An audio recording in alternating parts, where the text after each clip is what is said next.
Thanks for putting me behind the podium, Derek.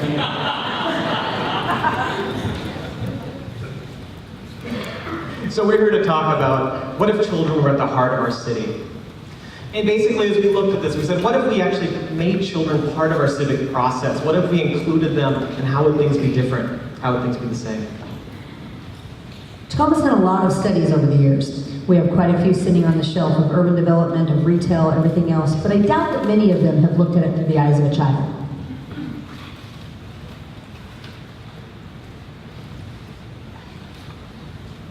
And so as we kind of moved into this, and we were asking kind of, what is the imagination? What is the inspiration? What is the magic? I've looked through a lot of studies, I've read through a lot of documents in the cities, and we rarely ever see reference to children. We rarely see any sort of imagination, even for adults. And this here is something, so City Councilman and architect David Bowe wrote for 2 years a series called Imagine Tacoma, which really challenged the city. He drew pictures, he asked them questions, and he kind of said, what can we become as a city, and with individual spaces. So we asked children very similar questions. And that's what we did here. So I will not claim this is a scientific study. I asked all my friends on Facebook and Twitter who had kids. 3 to 7-year-old children in particular, we're looking for answers from them. So we asked them, what would you put there? What are you missing on the way to school? How would you improve the space that you hang out in your neighborhood? If you could build something for you and for your friends, what would it be? And if you could change something in Tacoma, what would that be? So this came from Max.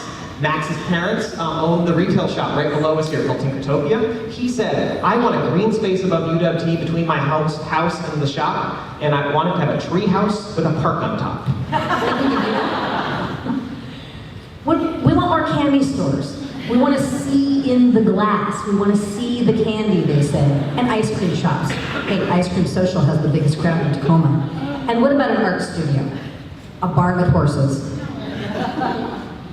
And we just love this interaction. I want to put up a lemonade stand to run. Gwen can pour, I can get the cups, and I can get the money.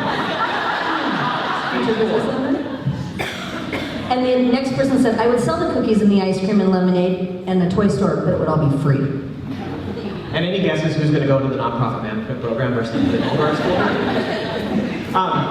The kids also said, we want to see more flowers. They want to see color. They want to stop and smell the flowers. We want more rope swings. Every place should have blocks and more step stools, which I can relate to. The key themes we're seeing at this point was around interactivity and a child's eye level. They either ask for tools to see things or they ask for things to be brought down to them. And if we look here, this is a couple of city things. We have, this is Montreal on the left. They put in a whole bunch of crossing walks, and they put words in the middle of them to try to get the kids to engage and be a part of the crossing walk, so want to go there. And notice the fountains are for all sizes. We can all drink at the drinking fountain. This is my favorite, because they want to see unicorn sculptures, princesses in pink dresses, more unicorns. You've heard more cowbell, right? I think Tacoma needs more unicorns. More Pride Princess castles and clouds making elephants. I want to be surprised. So this is from Sloan, age 4. She wanted more princess castles. She understood that there's Stadium High School and all, but that's not a princess castle. What I'm seeing here, though, is a push around imagination and something we don't often see in our civic process and our design. What I was looking for with imagination, exploration, and this concept of whimsy, kind of the idea of finding things and discovering things came up. In Greenville, South Carolina, there's a program called Mice on Main, which is the city actually put bronze mice all over the downtown for the kids to find.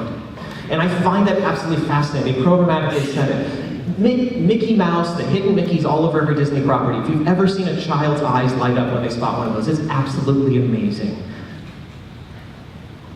And this is something local, Monkey Shines. Monkey Shines, an annual art project. They hide hundreds and hundreds of glass floats. It's the one time you see people of all ages. Go out at 4 in the morning to find these things, and I've still never got one.